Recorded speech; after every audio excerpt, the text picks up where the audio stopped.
है कि यदि घर को यहोवा ना बनाए तो उसके बनाने वालों का परिश्रम व्यर्थ होगा। यदि नगर की रक्षा यहोवा ना करे तो रखवाले का जागना व्यर्थ होगा। आमीन। और आज ये सुंदर समय प्रभु ने हमारे परिवार में दिया है, भाई राहुल के, बहन आरती के जीवन में दिया है। इस समय जबकि आज उनकी शादी की सालगिरह भी है, हालेलुया। और आज ये घर भी है जिसमें हम लोग बैठे हैं मिलकर। और पहले आया था मैं यहाँ पर जब कुछ भी नहीं बना हुआ था, और उस समय जब हमने यहाँ पर प्रार्थना की थी, मुझे आज वो समय याद आ रहा था कि जब हमने उस समय यहाँ प्रार्थना की थी, ऐसा भारी अभिषेक, आपको याद है, ऐसा भारी अभिषेक उस प्रार्थना में यहाँ पर उतरा। सब फैला हुआ था, मिट्टी थी, जाले लगे हुए थे, टूटा फूटा था, लेकिन प्रभु का धन्यवाद कि परमेश्वर ने हर एक काम को पूरा किया। आमीन, आमीन। और उस समय प्रभु ने मेरे मन में डाला कि अभी से हम प्रार्थना करें और इस घर को हम परमेश्वर को समर्पित करें। जब भी कोई भी नया घर लेते हैं, किसी परमेश्वर के दास को वहाँ पर बुलाते हैं और सबसे पहला स्थान परमेश्वर को देते हैं और प्रार्थना के साथ उस घर की शुरुआत करते हैं, क्योंकि हम जानते हैं, वचन बताता है कि Christ is the head of our house. हमारे जो घर का मुखिया है, हमारे जो परिवार का मुखिया है, वो मसीही है, वो प्रभु यीशु मसीही है। Hallelujah, hallelujah. और ये वचन बताता है यहाँ पर मेरे प्रियो कि यदि घर को यहोवा ना बनाए तो बनाने वाले का परिश्रम व्यर्थ है। आज परमेश्वर के वचन से केवल कुछ मिनट में मैं आपको बहुत ही ज़रूरी, महत्वपूर्ण और बहुत ही इंटरेस्टिंग बातों को बताना चाहता हूँ। हम इन बातों को बहुत ध्यान से सुनेंगे ताकि आने वाले समय में हम इन वचनों को दूसरे लोगों के साथ भी बांट सकें और उन लोगों को भी इसके द्वारा आशीष मिले। आमीन, आमीन। और मैं कॉन्ग्रेचुलेशन विश करता हूँ भाई राहुल को, बहन आरती को, इस परिवार को कि ये प्रभु ने आशीष दी है उनके जीवन में, और ये आशीष प्रभु यीशु मसीह के नाम से बढ़ती जाए। आमीन, हालेलुया। जब घर को यहोवा बनाता है तो कैसा घर यहोवा बनाता है? लिखा है कि जब तक घर को यहोवा ना बनाए तब तक बनाने वालों का जो परिश्रम है वो क्या है? व्यर्थ है। तो वो कैसा घर है जो यहोवा बनाता है? आपके साथ वाले को बोलो वो कैसा घर है? कैसा घर? उसकी तरफ देखो, उसको बोलो वो कैसा घर है? कैसा घर है जिसे यहोवा बनाता है। हालेलुया। तो जब यहोवा घर को बनाता है तो बनाने वालों का परिश्रम भी व्यर्थ नहीं होता, दीवारों पे कराया गया टेक्सचर भी व्यर्थ नहीं होता, डाइनिंग टेबल और सोफा भी लाना व्यर्थ नहीं होता है, क्योंकि वो सब कुछ यहोवा की आशीष से होता है। आमीन, आमीन। और हम जानते हैं कि जब घर को यहोवा बनाता है तो वो कैसा घर होता है। मैं आपको 3 बातें आज बताना चाहता हूँ कि कैसा घर यहोवा बनाता है। वो कैसा घर यहोवा बनाता है, सबसे पहली बात हम निकालेंगे उत्पत्ति की पुस्तक, उसका 33 अध्याय और उसका 5 पद। उत्पत्ति की पुस्तक, सबसे पहली किताब, book of Genesis, chapter 33 verse 5। और कोई एक जना निकाल कर रखे, पहले सैमुएल की पत्री, उसका पहला अध्याय और 27 पद। तब उसने आंसू उठाकर स्त्रियों और बच्चों को देखा, हाँ, और पूछा, ये जो तेरे साथ है वे कौन है? हाँ। उसने कहा, ये तेरे दास के लड़के हैं, ये तेरे दास के लड़के हैं जिन्हें परमेश्वर ने अनुग्रह करके मुझको दिया है। जिन्हें परमेश्वर ने अनुग्रह कर कर मुझको दिया है। जब हम इस वचन में पढ़ते हैं तो लिखा है, देखो लड़के यहोवा का दिया हुआ भाग है। जब हम इंग्लिश में पढ़ते हैं तो लिखा है चिल्ड्रन, यानी बच्चे। बच्चे जो हैं वो they are the gift of God. Children are the gift of God. आमीन, hallelujah, hallelujah, hallelujah. Children are the gift of God. जब घर को यहोवा बनाता है तो सबसे पहली और सबसे बड़ी आशीष जो उस घर को मिलती है वो बच्चों की आशीष मिलती है। हालेलुया। हालेलुया। और हम जानते हैं एंजल है इस घर में, सारा है इस घर में, इस घर को यहोवा ने बनाया है और ये बच्चों की जो आशीष है वो यहोवा की ओर से इस परिवार को मिली है। आमीन आमीन। हालेलुया। हालेलुया। लिखा है कि गर्भ का फल उसकी ओर से प्रतिफल है। It's a reward from God. ये परमेश्वर की ओर से एक रिवॉर्ड है। यहाँ पर लिखा है कि ये परमेश्वर के, ये तेरे दास के जो ये संतान है, वहां पर लिखा है ये परमेश्वर के अनुग्रह से हमें प्राप्त होते हैं। जब परमेश्वर का अनुग्रह एक परिवार के ऊपर होता है तब उस परिवार में बच्चे आते हैं। आमीन आमीन। हालेलुया। हालेलुया। और जब पहला शमूएल उसका पहला अध्याय और 27 पद देखते हैं तो वहां क्या लिखा है? यह वही बालक है जिसके हाँ। लिए मैंने प्रार्थना की थी। कौन कह रही है? हन्ना, है ना? Yes. हन्ना जो वर मांगती है कि प्रभु यदि तू मुझे देगा तो मैं उसे तुझे समर्पित करूंगी, और वो उस बात को पूरा भी करती है। जब सैमुअल पैदा होता है तो वो उसको जो है समर्पित करती है और वो एली याजक के साथ वहां पर भवन में सेवा के लिए रखा जाता है। आमीन जी। क्या लिखा है वहां पर? यह वही बालक है जिसके लिए मैंने प्रार्थना की थी। यह वही बालक है जिसके लिए मैंने प्रार्थना की थी और यहोवा ने मुझे मुंह मांगा वर दिया है। आमीन हालेलुया। यहोवा ने मुझे मुंह मांगा वर दिया है। यहोवा ने मुझे मुंह मांगा घर दिया है। हालेलुया। हालेलुया। यहोवा ने मुझे मुंह मांगी आशीषें दी हैं। ये परमेश्वर का बहुत बड़ा गिफ्ट है, मैं आपको बताना चाह रहा हूँ। और हम पिछले समय में इस बात को देख रहे हैं कि एंजल कितने अच्छे तरह से परमेश्वर में आगे बढ़ रही है। हालेलुया। हालेलुया। हर माँ बाप चाहेंगे कि उनकी बेटी एंजल की जैसी हो। हालेलुया। हालेलुया। हर कोई चाहेगा कि एंजल जैसी बेटी सबकी होनी चाहिए। कितने वचनों को याद करती है, भजनों को याद करती है, नए नए गानों को बनाती है। सच में बहुत अच्छा लगता है जब वो इन सब बातों को करती है।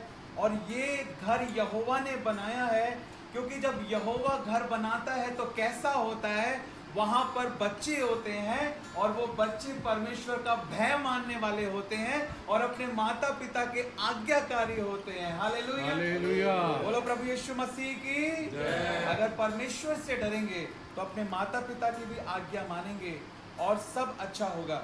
और एक और पद जब हम देखते हैं याकूब की पत्री उसका पहला अध्याय और उसका 17 पद की, हर एक अच्छा दान और उत्तम वरदान हमें ज्योतियों के परमेश्वर की ओर से मिलता है। तो ये जो बच्चे हैं, जो चिल्ड्रन हैं, वो जो गिफ्ट है परमेश्वर का, वो जो अच्छा दान है, वो जो उत्तम वरदान है, वो हमें परमेश्वर की ओर से मिलता है। हालेलुया। हालेलुया। हालेलुया। हालेलुया। और दूसरी बात, सब बोलिए दूसरी बात। दूसरी बात। जब घर को यहोवा बनाता है तो कैसा घर यहोवा बनाता है? दूसरी बात हम देखेंगे जब हम व्यवस्था विवरण की पुस्तक देखते हैं, ड्यूटरनॉमी की बुक, उसका 5 चैप्टर 5 अध्याय और उसका 16 पद। व्यवस्था विवरण उसका 5 अध्याय और उसका 16 पद। अपने पिता और माता का आदर करना, हाँ। जैसे कि तेरे परमेश्वर ने तुझे आज्ञा दी है। अब हाँ, इससे जो देश तेरा परमेश्वर यहोवा तुझे देता है उसमें तू और तुझे रहने पाए और तेरा भला हो। आमीन हालेलुया। हालेलुया। जो 10 आज्ञाएं लिखी है उसमें एक आज्ञा है कि बच्चे जो हैं वो अपने माता पिता का आदर करें, और उसके साथ ये प्रतिज्ञा भी परमेश्वर करते हैं, ये प्रॉमिस परमेश्वर कहते हैं, यहाँ पर तू बहुत समय तक रहने पाएगा और तेरा भला होगा। हालेलुया। हालेलुया। दूसरी बात, एक और पद हम पढ़ेंगे, नीति वचन की पुस्तक। हम दूसरी बात देख रहे हैं, अभी मैं आपको इसको एक्सप्लेन करूंगा। नीति वचन की पुस्तक 23 अध्याय और उसका 22 पद। और कोई एक जन निकाले पहला तिमोथी 5 अध्याय उसका 4 पद और 8 पद। नीति वचन 23 का 22 पढ़िए। अपने जन्माने वाले पिता की सुनना, अपने जन्माने वाले पिता की सुनना, और जब तेरी माता बूढ़ी हो जाए, और जब तेरी माता बूढ़ी हो जाए तब भी उसे तुच्छ न जानना। तब भी उसे तुच्छ न जानना। और एक पद हम पढ़ेंगे पहला तिमोथी की पत्री उसका 5 अध्याय 4 पद और 8 पद। यदि किसी विधवा के बच्चे या नाती पोते हो, तो वे पहले अपने ही घराने के साथ भक्ति का बर्ताव करना हाँ। और अपने माता पिता आदि को उनका हक देना सीखे। माता पिता आदि को उनका हक देना सीखे। ये सारी बातें जो हम देख रहे हैं, ये हम उस घर के बारे में देख रहे हैं जिसको यहोवा बनाता है। क्योंकि घर को यदि यहोवा ना बनाए तो बनाने वाले का परिश्रम व्यर्थ है। और यहोवा जब घर को बनाएगा तो अपने वचन के अनुसार ही बनाएगा। और उसका वचन हमें सिखाता है कि वहां पर ना केवल माता पिता जो है वो है, बल्कि बच्चे भी हैं, और बच्चों का भी कर्तव्य है माता पिता के लिए। हालेलुया। जैसे माता पिता बच्चों की देखरेख करते हैं, ऐसे बच्चे भी माता पिता का आदर करें। और लिखा है जब तेरी माँ बूढ़ी हो जाए तब तू उसका क्या रखना, ध्यान रखना। और 8 पद देखिए क्या लिखा है, उनका हक देना है। आमीन। राहुल जी जो भी एक बच्चे हैं, उनकी मदर भी यहाँ पर बैठी हैं, मैं भी एक बच्चा हूँ, मेरे मम्मी पापा भी यहाँ पर बैठे हैं। हम सबको उस घर को समझना है जिसको यहोवा बनाता है। और उस घर का एक प्रिंसिपल है, एक सिद्धांत है कि वहाँ पर बच्चों को भी माँ बाप को उनका हक देना है। सोनिया सिस्टर यहाँ पर बैठी हैं, मैं विजय भैया के बारे में अप्रिशिएट करना चाहूँगा। मैंने देखा है, और जब हम आते थे तो जो अंकल थे उनकी कितनी सेवा करते थे, उनको अपने घर में रखा हुआ था। और उन्होंने उस बीमारी के समय में भी अपने पिता को छोड़ा नहीं, और अंत तक वो उनकी सेवा करते गए। जब तुम्हारे माता पिता बूढ़े हो जाएं, दूसरी बात है, पहली बात जिस घर को यहोवा बनाता है वहां पर परमेश्वर बच्चों की आशीष देता है। दूसरी बात, जिस घर को यहोवा बनाता है वहां पर बच्चे जब उनके माता पिता बूढ़े हो जाते हैं तब भी वो अपने माता पिता का साथ नहीं छोड़ते। Hallelujah, hallelujah, hallelujah. हम फ्यूचर को ही ना सोचे, केवल हम पास्ट को भी सोचें। हम अपने आने वाली पीढ़ी को ही ना सोचें, जिस पीढ़ी में से हम निकल कर आए हैं हम उसको भी सोचें। अगर आज हम यहाँ हैं तो चाहे 10 साल, चाहे 15 साल, चाहे 20 साल, चाहे 25 साल, हमारे माता पिता का बहुत बड़ा हाथ है। जब हम छोटे थे और स्कूल जाते थे और जिद करते थे तो हमारे माता पिता हमारी ज़रूरतों को पूरा करते थे, और आज उस माँ की ज़रूरत होती है तो हम उस माँ को भूल जाते हैं। मुझे याद आता है, मेरी मम्मी वो हमेशा कहती है मेरे को कि जब उस समय जब मैं अकेली थी, उस समय जब मेरे पास पैसे नहीं होते थे दूध भी खरीदने के, तब मैं ब्लाउज सिल के, लोगों के कपड़े सिल के पैसे कमाती थी, और उस पैसे से तेरे लिए दूध लेकर आती थी ताकि तुझे पीने के लिए दूध मिल जाए। हालेलुया। तो आज जब मेरी माँ को दूध की जरूरत है कि उसकी हड्डियां कमजोर ना हो और इस बुढ़ापे में भी उसके टखनों में बल रहे, तो क्या आज एक बेटे का फर्ज नहीं है कि जो माँ उसको बचपन में दूध पिलाती थी वो बेटा आज उस माँ की सेवा करे।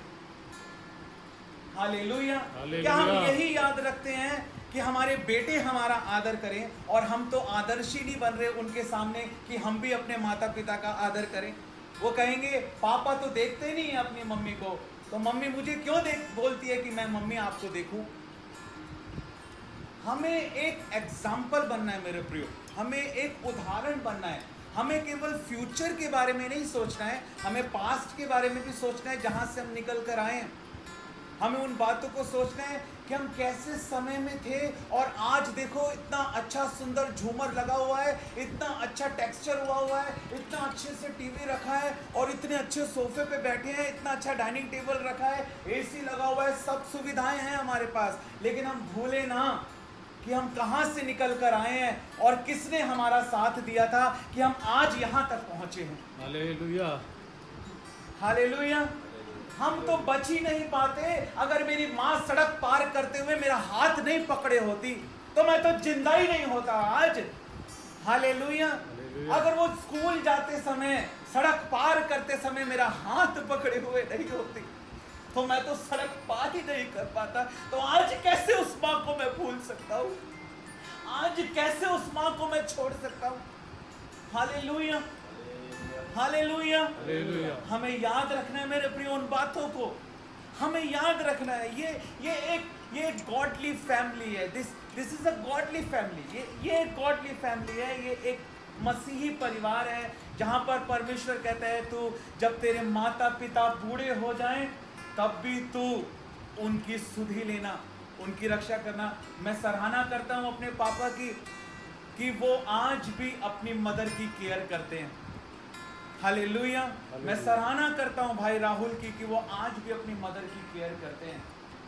ये शत्रु की एक बहुत बड़ी चाल है कि वो कभी भी लोगों को जॉइंट फैमिली में नहीं रहने देता। एक जो जॉइंट फैमिली होती है जिसमें हमारे बुजुर्ग हमारे साथ होते हैं, वो एक बहुत बड़ी। विजय भैया के फादर का उस सिंगल बेड के ऊपर कोने में बैठे रहना ही एक बहुत बड़ी आशीष थी या नहीं थी? आमीन। बड़े लोगों का बैठे रहना ही, उनका सलाह देना ही मैं सराहना करता हूँ। मैं जब सोचता हूँ इस बात को, मीनू सिस्टर के बारे में कितनी ज़्यादा सेवा समीप ब्रदर ने और मीनू सिस्टर ने आंटी की। आमीन।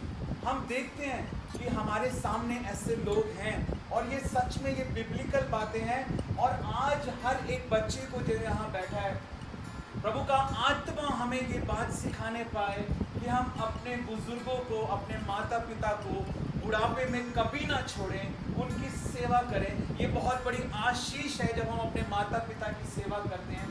ये बहुत बड़ी आशीष है जब हम अपने माता पिता की आज्ञा मानते हैं। ये बहुत बड़ी आशीष है हमारे लिए कि हम उनके साथ रहते हैं। Hallelujah, hallelujah. कई बार मम्मी बोलती है, पापा बोलते हैं तो अलग रह ले, हम अलग रह लेते हैं, आते जाते रहेंगे, कोई बात नहीं, तो कोई घर लेके दे देते हैं। मैं कहता हूँ नहीं, अगर घर लेंगे तो सारे वहां जाएंगे। हालेलुया। जहां रहेंगे सारे एक साथ रहेंगे। आमीन। एक साथ रहना एक बहुत बड़ी आशीष है मेरे प्रियो, और हमें इस बात को समझना है। पहली बात, children are the gift from God. और दूसरी बात, चिल्ड्रन जो होते हैं वैसे ऐसे होने चाहिए कि वो अपने पेरेंट्स को सपोर्ट करें और प्रोटेक्ट करें जब वो ओल्ड एज के अंदर हैं। आपको पता है जब ओल्ड एज के अंदर पेरेंट्स होते हैं, बुजुर्ग होते हैं, उस समय वो बच्चों के समान हो जाते हैं। जैसे हम जवान लोग अपने बच्चों की हम लोग रक्षा करते हैं, उनकी देख रेख करते हैं, ऐसे जब वो बच्चे जवान हो जाते हैं तो वो जो बुजुर्ग होते हैं वो एक तरह से बच्चे हो जाते हैं। और उस समय उन जवान लोगों को उन बुजुर्गों की रक्षा, देख रेख, निगहबानी करने की जरूरत है। आमीन। Hallelujah, hallelujah. बोलो यीशु मसीह की। हम परमेश्वर का धन्यवाद करते हैं मेरे प्रियो। और आखिरी बात, तीसरी और आखिरी बात, पहला कुरिन्थियों की पत्री उसका 11 अध्याय उसका 3 पद, बहुत जगह ये बात है, Christ is the head of this house. ना आप फ्यूचर को भी आप लेकर चले, पास्ट को भी आप लेकर चले, प्रेजेंट में आप जिए, और साथ ही साथ उस परिवार में क्या होना चाहिए, उस परिवार में गॉडली पेरेंट्स हो, गॉडली चिल्ड्रन हो, और तीसरी और सबसे इम्पोर्टेंट बात, उस परिवार का जो हेड है, जैसे हमने शुरू में कहा, वो मसीही होना चाहिए। हर एक डिसीजन जो है वो वचन के अनुसार लिया जाना चाहिए। Every decision must be taken according to the word of God. आमीन।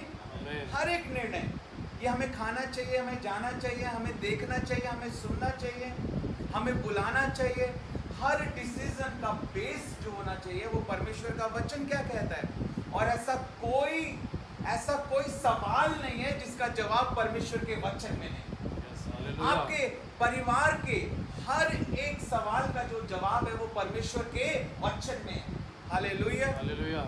इफिसियों की पत्री 5 अध्याय 23 पद में भी हम देखते हैं, और कुलुस्सियों की पत्री उसका 1 अध्याय उसके 18 पद में भी हम देखते हैं इन बातों को। 1 तिमोथी 2 अध्याय में भी हम इन बातों को देखते हैं। इन सब जगह पर इन बातों को समझाया गया है कि जो एक स्त्री है उसका सिर उसका पति है, और जो पति है उसका सिर जो है वो मसीही है, मसीह है। हालेलुया, मसीह है, यीशु मसीह है। So Christ is the head of this house. और जब हम इस बात को देखते हैं तो मैं इस बात को इस तरह आपको समझा सकता हूँ प्रभु के आत्मा के द्वारा कि परमेश्वर को उस परिवार में पहला स्थान मिलना चाहिए। The Christ must get the first place in the family. Hallelujah, hallelujah. उस घर में मसीह को पहली जगह मिलनी चाहिए। जैसे आपके पास अभी हम देखते हैं ये रूम्स हैं, तो बहुत सारी जगह पर फॉर एग्जांपल ये ड्राइंग रूम है, ये डाइनिंग रूम है, वो बेडरूम है ना, ये किचन है, बाथरूम है, ऐसे बहुत सारे रूम होते हैं। लेकिन कितने हाउस में जहाँ पर बहुत सारे रूम होते हैं वहाँ पर एक रूम का नाम प्रेयर रूम भी होता है। हालेलुया, हालेलुया, ऐसे हाउस की मैं prayer हालेलुया। हालेलुया। करती हूँ, एक prayer करती ऐसा हमें परमेश्वर को दे दिया हमने। जब मैं गया था दार्जिलिंग में, वहाँ पर एक बहन थी और उस बहन को एक मकान बनाना था और उसने बहन ने वहाँ पर प्रार्थना कराई और उसने कहा जब मेरा सारा काम पूरा हो जाएगा तो परमेश्वर को कोई भी दास कोई बाहर से आता है तो उसके रुकने के लिए मैंने एक रूम सबसे पहले परमेश्वर को देना है। Hallelujah, hallelujah. मैंने सबसे पहले उस घर में एक प्रेयर रूम बनाना है। कविता नाम था उन बहन का, और उन्होंने बनाया और उन्होंने मुझे बताया भी कि वो पास्टर जी तैयार हो गया है, अब आप वहाँ पर आ सकते हैं। बोलो यीशु मसीह की जय। ऐसा होना चाहिए। Christ must be the centre of the house, the head of the house. और उस घर में यीशु मसीह के लिए जगह होनी चाहिए, उस घर में पारिवारिक प्रार्थना होनी चाहिए, उस घर में यीशु मसीह के वचन को पढ़ने का स्थान होना चाहिए, प्रार्थना का स्थान होना चाहिए, प्रार्थना का एक रूम होना चाहिए, परमेश्वर की उपस्थिति वहाँ पर उस घर में होनी चाहिए, परमेश्वर को वो समर्पित होना चाहिए। हर एक चीज़ परमेश्वर को समर्पित होनी चाहिए। छोटे से छोटी, बड़ी से बड़ी चीज़ को हमें परमेश्वर को समर्पित करना है। हालेलुया। तो हमें क्या करना है? हमें मसीह को और उसके वचन को फाउंडेशन बनाना है। जो भी डिसीजन लेना है वो परमेश्वर के वचन के अनुसार लेना है और एक उदाहरण बनना है अपने बच्चों के सामने। जैसा पौलुस एक जगह कहता है, आप लोगों ने पढ़ा होगा परमेश्वर के वचन में कि follow me as I follow Christ. हमें ऐसा उदाहरण बनना है अपने बच्चों के सामने कि बच्चों को हमें कहना है कि तुम हमें ऐसे फॉलो करो जैसे हम मसीह को फॉलो कर रहे हैं। हालेलुया। हमें एक उदाहरण बनके परमेश्वर के सामने आना है। परमेश्वर आप सबको इस वचन के द्वारा आशीष दे। जब भी कोई पास्टर किसी घर को डेडिकेट करता है तो वो अधिकतर इस भजन को पढ़ते हैं और इन वचनों को वो बोलते हैं जो हमने अभी सुने हैं, और हम प्रार्थना करेंगे, एक समर्पण की प्रार्थना, और हम पिता, पुत्र और पवित्र आत्मा के नाम से इस घर को, इस परिवार को हम परमेश्वर को समर्पित करेंगे। हालेलुया। आइए हम अपनी आंखों को बंद करेंगे और अपने दोनों हाथों को हम लोग उठाएंगे